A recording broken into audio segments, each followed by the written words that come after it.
Hello neighbor, Beechard Moorefield here. Glad you joined me today for Make It a Great Day. Listen to this quote by Charles L. Allen.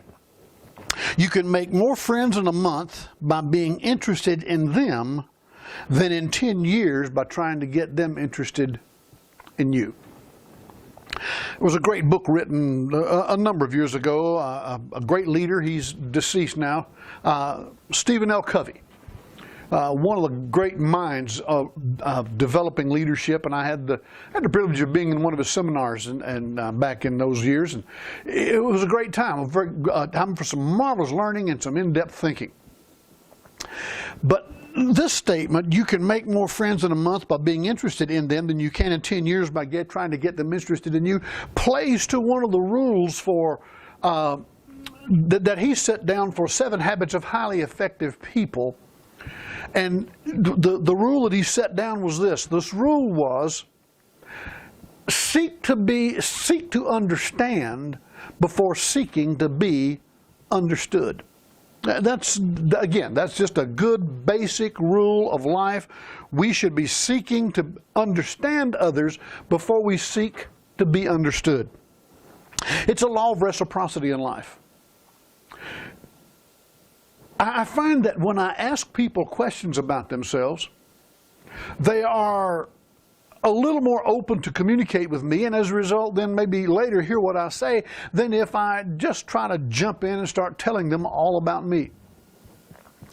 I was sitting in a place of business recently and at a table. I was doing some reading and making some notes for some work that I'm doing, and across from me was a couple.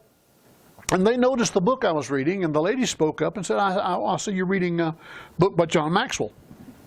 I said, I sure am, and I explained briefly what it was. But then as quickly as I could, I got straight into this conversation. I said, well, what type of work do you do? And this lady turned out to be the dean of a college in Piedmont, North Carolina.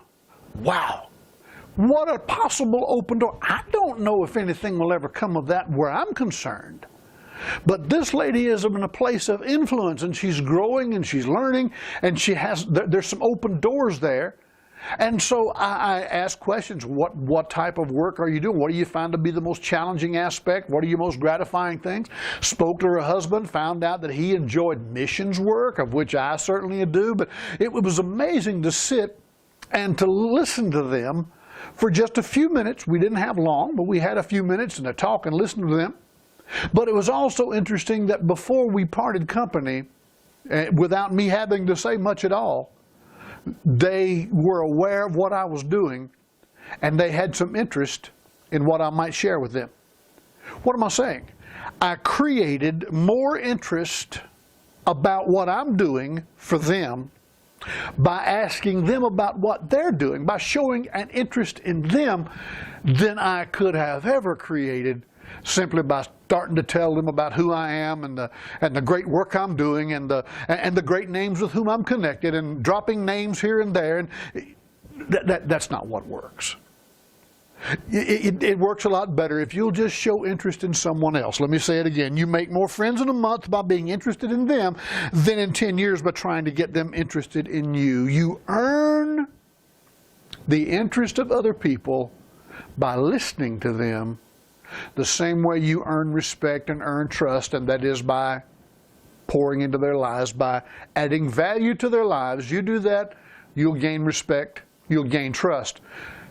Add interest to their lives, and you'll get their ear. And when you get their ear, you'll gain more friends. Go out there and try that today, and make it a great day.